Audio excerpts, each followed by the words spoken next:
आपने टेस्ट दिया होगा जीएस विजन क्लासेस का बिहार दरोगा मेंस टेस्ट 1 में, और आपने स्कोरिंग भी देखा होगा। आज से हम लोग जो क्वेश्चंस आपके टेस्ट में पूछे गए थे हम लोग उसकी बात करेंगे, उसका डिस्कशन करेंगे, और विभिन्न जो विषय से प्रश्न पूछे गए हैं जो आपके लिए काफ़ी इम्पोर्टेंट भी है, और हम आशा करते हैं कि आपका एग्ज़ाम भी अच्छा रहेगा। आप लगातार टेस्ट भी दे रहे हैं। तो आज हम अपने विषय मैं डॉक्टर राजेश कुमार इतिहास विषय से इस टेस्ट पेपर में जो प्रश्न पूछे गए हैं हम उस पर डिस्कशन करते हैं, उस पर बात करते हैं। अगर कोई और दिक्कत हो तो आप मोबाइल नंबर दिया गया है, वहाँ भी फ़ोन करके आप संपर्क कर सकते हैं, और एक सुंदर भविष्य की कामना करते हैं आपकी। और हम लोग आज शुरू कर रहे हैं, और इस टेस्ट पेपर का जो इतिहास से संबंधित प्रश्न है वह आपके पास होगा भी, और आप मिलाएं उसको। क्वेश्चन नंबर 41 से हम लोग शुरू कर रहे हैं, जो इतिहास से संबंधित प्रश्न है। और इस प्रश्न में जो आपसे पूछा गया था वह है हड़प्पा सभ्यता से हड़प्पा संस्कृति मुद्राओं एवं पक्की मिट्टी की कलाकृतियों में किस पशु का चित्रण नहीं किया गया है। तो हड़प्पा संस्कृति जो भारत की प्राचीनतम संस्कृति मानी जाती है, और जहाँ से हमारी सभ्यता का उद्गम, भारतीय सभ्यता का उद्गम माना जाता है, उनमें से जो टेराकोटा था, जो पकाई गई मिट्टी थी, उनके मोहरों पर कई तरह की कलाकृतियाँ उत्कीर्ण की गई थी। लेकिन यहाँ पे 4 कलाकृतियाँ हैं जो उन मोहरों पर उत्कीर्ण की गई थी, और उसी में पूछा गया था इन चारों में से एक नहीं है। तो 4 कलाकृतियों का ऑप्शन आप देख रहे होंगे अपने प्रश्न पत्र में। एक है गाय, दूसरा हाथी, तीसरा है गैंडा, और चौथा है बाघ। ये 4 ऑप्शन है आपका। तो आप तो अच्छी तरह पढ़े होंगे कि इन मोहरों पर हाथी का चित्रांकन है, गैंडा का भी है, बाघ का भी है, लेकिन गाय का चित्रांकन अभी तक नहीं मिला, यानी गाय का चित्रांकन नहीं है। अगर यही क्वेश्चन आप पूछे कि सर सबसे ज़्यादा किस चीज़ का चित्रांकन इन मोहरों पर हुआ है, तो आप तो जानते हैं हमेशा प्रश्न भी आता है, और उस प्रश्न में जो सबसे इम्पॉर्टेंट आपको याद रखना है वह है एक श्रृंगी सार, जो इसमें ऑप्शन हालांकि नहीं है, लेकिन सबसे ज़्यादा जो चित्रांकन मिला है इन मोहरों पर वह एक श्रृंगी सार का चित्रांकन मिला है। ठीक है, तो याद रखेंगे इससे ऑप्शन के अनुसार गाय का चित्रांकन नहीं मिला है, और अगर आप देखेंगे तो एक श्रृंगी सार का चित्रांकन सबसे ज़्यादा मोहरों पर मिला है। याद रहेगा, मोहरों पर सबसे ज़्यादा चित्रांकन किसका मिला है? एक श्रृंगी सार का चित्र मिला है। ठीक है, क्वेश्चन नंबर 42 देखिए। सिंधु घाटी सभ्यता के लोग पूजा करते थे, किसकी पूजा करते थे? विष्णु की, ब्रह्मा की, इंद्र की, वरुण की, पशुपति की। तो आप तो जानते होंगे कि सिंधु घाटी सभ्यता के सबसे प्रमुख देवता पशुपति शिव थे। कौन थे? याद रखना है, सबसे प्रमुख देवता कौन थे? पशुपति शिव सबसे प्रमुख देवता सिंधु घाटी सभ्यता के थे। तो आपको याद रखना है कि इसका आंसर जो हो जाएगा वह पशुपति शिव हो जाएगा। तो सबसे प्रमुख देवता पशुपति शिव थे। आप जानते हो इंद्र जो थे, जो ऑप्शन सी देख रहे हैं इंद्र, तो इंद्र देखते होंगे कि ऋग वैदिक काल का सबसे प्रमुख देवता जो है वह इंद्र है, और दूसरा प्रमुख देवता जो है वह अग्नि है, और तीसरा प्रमुख देवता वरुण को माना जाता है। यह ऋग वैदिक काल की बात है। तो यहाँ पे आंसर जो सिंधु घाटी सभ्यता के लोग सबसे पूजा किसे करते थे, तो याद रखना पशुपति शिव की सबसे ज़्यादा लोग पूजा करते थे। नेक्स्ट क्वेश्चन है, आज कब भारत आए थे? आज कब भारत आए थे? देखो यहाँ पे ऑप्शन 4 है। यहाँ पे ऑप्शन जो आपका आंसर दिया गया था यहाँ पे, वहाँ थोड़ा मिस प्रिंटिंग है, उसको आप सुधार लेंगे। वह यहाँ जो 4 ऑप्शन है 2500 से 1800 ईसा पूर्व, 2000 से 1500 ईसा पूर्व, 2000 ईसा पूर्व, 1500, 1000 ईसा पूर्व। तो आर्यों का आगमन जो है वहाँ जो आंसर आपका दिया गया और 2000 ईसा पूर्व टिक मार दिया गया, सी दिया गया, एवं उसको सुधार कर आप डी कर लेंगे। जो आर्य लोग आए थे उनका आगमन जो है 1500 से 1500 से 1000 ईसा पूर्व के बीच माना जाता है। तो इसका आंसर डी हो जाएगा, ना कि सी। क्लियर। नेक्स्ट क्वेश्चन नंबर है हम लोग क्वेश्चन नंबर 44 देखेंगे। क्वेश्चन नंबर 44 में है कि बुद्ध शब्द का तात्पर्य क्या होता है। तो बुद्ध का मतलब, मैंने जब हम डिस्कशन क्लास का कर रहे थे, आपने मेरा क्लास देखा होगा, जब हम लोग चैप्टर पर बात कर रहे थे तो मैंने बताया था बुद्ध का मतलब ज्ञानी होता है और बुद्ध को एशिया की रोशनी भी कहा जाता है। तो बुद्ध का मतलब एक विजेता, एक जो इसमें ऑप्शन दिया हुआ है, एक परिमोचक, एक ज्ञान संपन्न व्यक्ति और एक भ्रमणकारी व्यक्ति होता है। 4 है। तो 4 ऑप्शन में जो आंसर होगा कि बुद्ध का अर्थ होता है, आपको याद रखना है, बुद्ध का अर्थ जो होता है वह होता है, आंसर इसका सी होगा और यह आंसर होगा एक ज्ञान संपन्न व्यक्ति।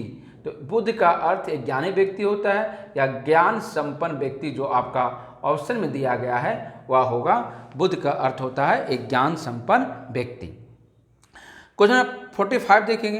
भारत का प्रथम साम्राज्य निर्माता कौन था।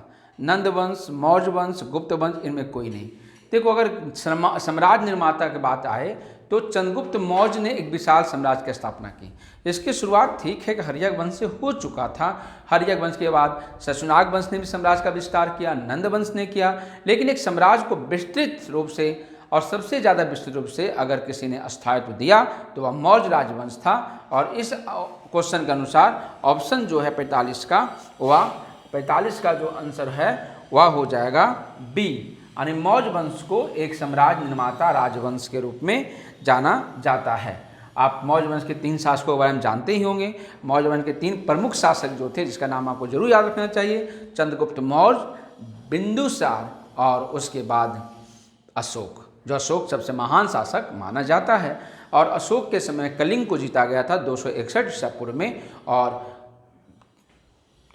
जो मौर्य साम्राज्य का विस्तार था वह समुद्री क्षेत्र तक हो चुका था, गुजरात तक तो था ही, अब गुजरात से लेकर बंगाल की खाड़ी तक इसकी सीमाओं का एक विस्तार हो चुका था और हिंदू कुश पर्वतमाला से कर्नाटक तक इसके साम्राज्य का विस्तार हुआ था। क्वेश्चन 45 है 45 में मौर्य वंश। 46 देखेंगे। क्वेश्चन नंबर 46 में है मगध का कौन सा शासक बुद्ध का समकालीन था। देखो, यहाँ हमेशा जो क्वेश्चन होता है कन्फ्यूजन होता है। इसमें 4 ऑप्शन है। चंद्रगुप्त मौर्य, तो चंद्रगुप्त मौर्य तो नहीं हो सकता क्योंकि काफ़ी बाद का शासक है। अजातशत्रु और बिंबिसार, ये दोनों बुद्ध के समकालीन थे। महापद्मनंद थे जो कुछ पहले थे, लेकिन यहाँ समकालीन पूछ रहा है तो समकालीन जो है वह समकालीन है, वह जो है वह है बिंबिसार के समकालीन थे। हालांकि अगर मृत्यु पूछता है तो अजातशत्रु के समय हुआ था, लेकिन बिंबिसार, आप यह जानते होंगे, बिंबिसार ही वह व्यक्ति था जिसने बौद्ध संघ को बेलू वन राजगीर में दान में दिया था और वह खुद कहा जाता है कि बौद्ध धर्म बुद्ध की प्रतिभा को देखकर अपना लिया था। तो इसका आंसर जो होगा वह सी होगा। मगध का कौन सा शासक बुद्ध का समकालीन था, आंसर हो जाएगा बिंबिसार। नेक्स्ट क्वेश्चन है 47 का, आप देखेंगे। 47 में है तमिल रामायण किसकी कृति है। यहाँ भी थोड़ा सुधार लेंगे। यहाँ पे ऑप्शन जो सी दिया हुआ कंबल लिखा गया है, कंबल नहीं होगा, कंबन होगा। क्या होगा आंसर? जो सी है वह आंसर होगा कंबन। कंबल लिखा गया है कंबल, या कंबल जो लिखा गया वह गलत है, कंबल नहीं है, मिसप्रिंटिंग यहाँ पे है, या कंबन होगा। तो तमिल रामायण कीर्ति की जो रचना है वह कंबन के द्वारा किया गया था। याद रहेगा, तमिल रामायण। ऐसे रामायण की रचना किसने की, आप जानते होंगे। रामचरितमानस जो है वह रामचरितमानस है, वह तुलसीदास की रचना है, और रामायण जो है वह वाल्मीकि की रचना है। तमिल रामायण की रचना कंबन को माना जाता है। किसको माना जाता है? कंबन को माना जाता है। नेक्स्ट क्वेश्चन देखिए, लिंगराज मंदिर का निर्माण करवाया गया था। लिंगराज मंदिर गंगवंश, नरसिंहदेव वंश, चंदेलों द्वारा, वास्तुपाल एवं तेजपाल द्वारा, उपयुक्त में से किस द्वारा। ई ऑप्शन यहाँ पे दिया गया है, तो ई ऑप्शन में होगा, यहाँ पे कोई नहीं होगा, गंगवंश के मंदिर या नरसिंह मंदिर, और इसका आंसर ई दिया हो गया है। नेक्स्ट क्वेश्चन 49 देखेंगे, अमीर खुसरो का जन्म कहाँ हुआ था। अमीर खुसरो का जो जन्म है वह अमीर खुसरो का जन्म कहाँ हुआ था? तो अमीर खुसरो का जन्म पटियाली, पटियाली जानते हो कहाँ पे है? उत्तर प्रदेश में है।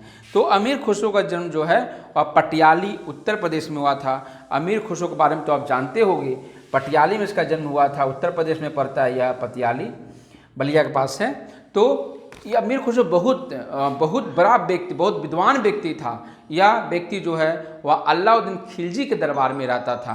किस दरबार में रहता था? अलाउद्दीन खिलजी के दरबार में यह रहता था। और आप जानते होंगे, जानना चाहिए कि अमीर खुसरो ही भारत में तबला और वीणा के आविष्कार किया था। तबला और वीणा के आविष्कारक के रूप में अमीर खुसरो को जाना जाता है। अलाउद्दीन खिलजी ने इसे तूतीय हिंद या भारत का तोता भी कहा था। क्या कहा था? तूतीय हिंद या भारत का तोता, पायलट ऑफ इंडिया कहा था। कई इसकी रचनाएं हैं, जिसमें खजाइनुल फतूह, तुगलकनामा जैसे बहुत सारे इसकी रचनाएं हैं। और अमीर खुसरो जा कहा जाता है कि हिंदी मुहावरों का प्रथम प्रयोग का श्रेय भी अमीर खुसरो को ही दिया जाता है। तो अमीर खुसरो निश्चित रूप से एक महान व्यक्ति था, जो कई शासकों के लिए कहा जाता है, 7 सुल्तानों के शासनकाल को उसने देखा था। तो अमीर खुसरो यहाँ पे है, तो यहाँ का जन्म पूछ रहा है, तो अमीर खुसरो का जन्म जो है वह याद रखना है पटियाली, कहाँ पे? पटियाली में हुआ था। क्वेश्चन नंबर 50 देखिए, संसार में बारूद का आविष्कार हुआ था? 4 ऑप्शन यहाँ पे है, मिस्र है, चीन है, यूनान है, भारत है। तो बारूद का आविष्कार का जो हुआ था जिस देश में, वह आंसर हो जाएगा बी, आंसर चीन में हुआ था। अच्छा, मिस्र का तो आप जानते होंगे सबसे ज़्यादा पिरामिड मिस्र में है, जो सबसे ज़्यादा चर्चा में रहता है, सबसे ज़्यादा वह ऐतिहासिक स्तर में गिना जाता है। फराओ का कब्र है पिरामिड। आप जानते हो कि मिस्र के शासकों को फराओ कहा जाता था, और वहाँ के राजाओं का कब्र है यहाँ पे। और यूनान तो काफ़ी दार्शनिक स्तर रहा है। अरस्तु, प्लेटो, सुकरात जैसे जो महान दार्शनिक हुए हैं वह यूनान के ही थे, जिसने अपने विचारों द्वारा, अपने दर्शन द्वारा कई व्यवस्था को, समाज को, धर्म को, अर्थव्यवस्था को कई तरह से प्रभावित किया था। और भारत हमारा है ही जो विश्व गुरु के रूप में जाना जाता है। लेकिन यहाँ पे बारूद जो आविष्कार है वह चाइना में हुआ था, चीन में हुआ था। और कागज़ का आविष्कार भी याद है चीन में हुआ था, आपको याद रखना चाहिए। बहुत चीज़ों का पतंग उड़ाने का श्रेय भी कहा जाता है चीन में ही है। तो ऐसे बहुत सारे चीज़ कहे जाते हैं, लेकिन यहाँ पे क्वेश्चन चुके हैं बारूद का आविष्कार, तो बारूद का आविष्कार चाइना में हुआ था, आपको याद रखना चाहिए। नेक्स्ट क्वेश्चन नंबर 51 आप देखिए क्या है। अंग्रेजों के द्वारा भारत में अपना सबसे पहला कारखाना किस जगह पर स्थापित किया गया था? 4 ऑप्शन दिए गए हैं, मद्रास में, सुतनाती में, बोकारो में, सूरत में। बिल्कुल आंसर यहाँ पे सूरत हो जाएगा, डी हो जाएगा। और आप जानते होंगे कि भारत में सबसे पहले ब्रिटिश ईस्ट इंडिया कंपनी ने फैक्ट्री का स्थापना सूरत में 1613 ईस्वी में जहांगीर के समय में किया था। बहुत सारे गाइड में लिखा हो 1608 ईस्वी में सूरत में किया था, तो कुछ लिखता है 1611 ईस्वी में किया था। नहीं, 1608 ईस्वी में आप कंफर्म हो जाइए। 1608 ईस्वी में सूरत में फैक्ट्री स्थापित करने का निर्णय लिया गया था, खोला नहीं गया था। और पूर्वी भारत में मुसलीपट्टनम में एक अस्थायी फैक्ट्री की स्थापना 1611 में किया गया था, लेकिन एक अस्थायी फैक्ट्री का स्थापना 1613 में सूरत में किया गया था। आप जानते होंगे जब हम फैक्ट्री शब्द का इस्तेमाल कर रहे हैं तो फैक्ट्री का मतलब वह गोदाम होता है। क्या होता है? गोदाम होता है। जैसे अभी आजकल चर्चा में पटना कलेक्टेरिएट जो है वह चर्चा में है, और वह ऐतिहासिक स्तर को लेकर कोर्ट में केस गया है। तो यह जो पटना कलेक्टेरिएट है, जैसा आपने माननीय मुख्यमंत्री का भाषण में सुना होगा कि वह डच ईस्ट इंडिया कंपनी का एक गोदाम था, तो वह ऐतिहासिक स्तर कैसे हो सकता है, ऐसा उन्होंने तर्क दिया है। चलिए कोई बात नहीं, फैक्ट्री का मतलब गोदाम होता है, आपको याद रखना चाहिए। क्वेश्चन नंबर 52 में आप देखिएगा, 52 में क्या है, भारतीय प्रशासनिक सेवा किसके शासन में प्रारंभ हुई थी? तो भारतीय प्रशासनिक सेवा लॉर्ड कॉर्नवालिस के समय प्रारंभ हुई थी। याद रखना है, लॉर्ड कॉर्नवालिस आंसर यहाँ पे डी हो जाएगा। और लॉर्ड कॉर्नवालिस, तो लॉर्ड कॉर्नवालिस जो है उसका शासनकाल जानती है कितना है? 1786 से 1793। और लॉर्ड कॉर्नवालिस के शासनकाल में केवल या नहीं, कई प्रमुख चीज़ों को लागू किया गया था। जैसे लॉर्ड कॉर्नवालिस के समय ही बिहार, बंगाल, उड़ीसा में अस्थाई बंदोबस्त व्यवस्था को भी, अस्थाई बंदोबस्त जिसको जमींदारी बंदोबस्त व्यवस्था भी कहते हैं, अस्थाई बंदोबस्त व्यवस्था को भी 1793 में लागू किया गया था। और पुलिस जो थाने हैं उसकी भी गठन किया गया था। तो कई ऐसे चीज़ों का श्रेय दिया जाता है लॉर्ड कॉर्नवालिस को। क्वेश्चन नंबर 53 देखिए, गुरु नानक ने उपदेश दिया सिखों की एकता का। सिखों की एकता का, सिख तो बाद में उनके माननीय बने, सिखों की एकता का नहीं, मानव बंधुत्व का, मानव के बंधुत्व का, भाईचारा का उसने उपदेश दिया। तो इसका आंसर जो हो जाएगा बी हो जाएगा। गुरु नानक के बारे में आप जानते होंगे, सिखों के 10 गुरु में पहले गुरु थे, सिख धर्म के संस्थापक कहे जाते हैं, तलवंडी में इनका जन्म स्थान माना जाता है। और आप जानते होंगे कि गुरु नानक के बाद 10 सिख गुरु हुए। सिख गुरु का नाम आपको याद रखना चाहिए, कभी कभी मिलाने, पिछले बार पूछा था मिलाने के लिए। ये गुरु नानक हो गया पहला, गुरु अंगद हो गया दूसरा, गुरु अमरदास हो गया तीसरा, गुरु रामदास हो गया चौथा, गुरु अर्जुन देव हो गया पांचवा, हरगोविंद हो गए, हरकिशन हो गए, हर राय हो गए, तेग बहादुर हो गए, और फिर उसके बाद गुरु गोविंद सिंह हो गए। एक सिखों के 10 गुरु हैं जिसको आपको याद रखना चाहिए। और नेक्स्ट क्वेश्चन आप देखेंगे, क्वेश्चन नंबर 54 में क्या है, बंगाल में स्थायी बंदोबस्त व्यवस्था किस पर आरंभ किया गया। देखिए यहाँ पे मैंने लिखा था कि बंगाल में स्थायी बंदोबस्त व्यवस्था जो है वह 1793 में लागू किया गया था। तो इसका आंसर सीधे सी हो जाएगा। अस्थायी बंदोबस्त व्यवस्था को ही जमींदारी बंदोबस्त व्यवस्था या इस्तेमारी बंदोबस्त व्यवस्था कहते हैं। आप जानते होंगे यह व्यवस्था बिहार, बंगाल और उड़ीसा में लागू किया गया था, और इसमें जमीन का मालिक भूमि जमींदार को माना गया था, और उसी से बंदोबस्त किया गया था कि कितनी राशि ब्रिटिश राजकोष में उसको जमा करना है, या एक तय कर लिया गया था। तो अस्थायी बंदोबस्त व्यवस्था निश्चित तौर पर जो 3 व्यवस्था थी अंग्रेजों की भू राजस्व व्यवस्था, एक थी महलवारी बंदोबस्त व्यवस्था और एक थी रैयतवारी बंदोबस्त व्यवस्था, उससे सबसे कम शोषणकारी मानी जाती है। नेक्स्ट क्वेश्चन देखिए, क्वेश्चन नंबर 55 का देखिए। 55 में जो है वह है सती प्रथा का बहिष्कार किया गया या प्रतिबंध लगाया गया कब। 1825 में, 1827 में, 1829 में, 1831 में। तो सीधा आंसर सी होगा 1829 में। लॉर्ड विलियम बेंटिक, याद रखना, लॉर्ड विलियम बेंटिक ने अस्थायी बंदोबस्त व्यवस्था को, सती प्रथा को प्रतिबंधित किया था। याद रखना है, किसने लॉर्ड विलियम बेंटिक ने, याद रहेगा। सती प्रथा को प्रतिबंध किसने लगाया था, लॉर्ड विलियम बेंटिक। शासनकाल याद है आपको, नहीं कोई बात नहीं, 1828 से 1835 के बीच इसका शासनकाल है। और आप जानते होंगे कि लॉर्ड विलियम बेंटिक को भारत का प्रथम गवर्नर जनरल कहा जाता है 1833 ईस्वी के चार्टर अधिनियम के तहत। लॉर्ड विलियम बेंटिक को भारत का प्रथम गवर्नर जनरल होने का श्रेय प्राप्त है।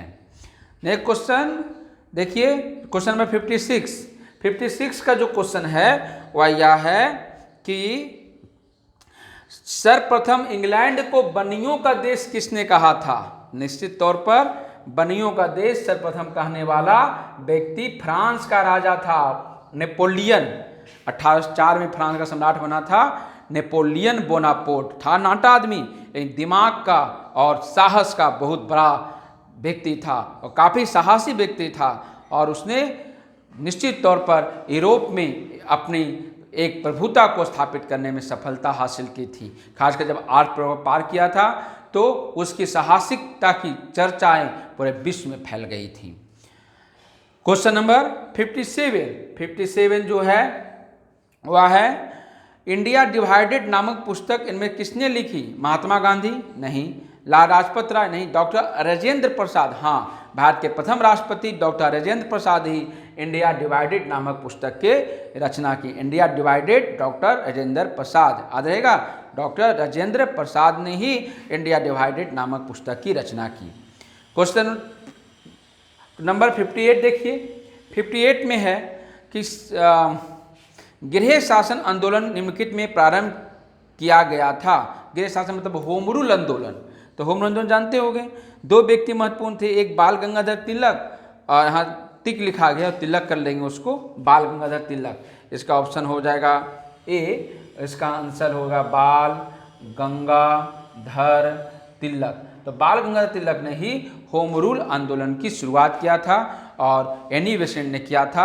आप तो जानते ही होंगे बाल गंगाधर तिलक के होम रूल आंदोलन का केंद्र पूना था और एनी बेसेंट के होम रूल आंदोलन का केंद्र जो था वह अड्यार था। अड्यार तमिलनाडु के पास पड़ता है। नेक्स्ट क्वेश्चन देखिए, किस वर्ष में संयुक्त राज्य अमेरिका ने स्वतंत्रता घोषणा की? 1776 में। कब किया था? 1776 से 83 तक यह आंदोलन चला था और घोषणा 76 में कर दिया था। संघर्ष चला और इस संघर्ष में अमेरिकी उपनिवेश विजय रहे। आप जानते होंगे कि इस समय इंग्लैंड का सेनापति, जिसने अमेरिकी स्वतंत्रता संग्राम के प्रमुख नेता जॉर्ज वाशिंगटन के सामने हथियार धारा था, वह व्यक्ति था लॉर्ड कॉर्नवालिस। यही लॉर्ड कॉर्नवालिस जो उस समय ब्रिटिश सेना का नेतृत्व अमेरिका में कर रहा था और पराजित होकर जॉर्ज वाशिंगटन के सामने हथियार डाल दिया था। आप यह जानते होंगे अमेरिकी क्रांति का तत्कालीन कारण बोस्टन टी पार्टी था। क्या था? Boston T party. Boston T party अमेरिकी स्वतंत्रता संग्राम का तत्कालीन कारण माना जाता है। नेक्स्ट क्वेश्चन देखिए, भारत एवं पाकिस्तान का विभाजन किस योजना के तहत हुआ? तो भारत और पाकिस्तान विभाजन योजना माउंटबेटन योजना के तहत हुआ। माउंटबेटन योजना के तहत हुआ और भारत आज़ादी के साथ बंटवारा भी हुआ, दो मुल्क बन गए, भारत और पाकिस्तान। तो इस तरह से यह इतिहास से संबंधित जो टेस्ट पेपर 1 में क्वेश्चन था उसका मैंने डिस्कशन किया। कोई और दिक्कत होगा तो अब नंबर दिया गया है, आप उससे फ़ोन करके हम लोग बात कर सकते हैं। ठीक है, थैंक यू।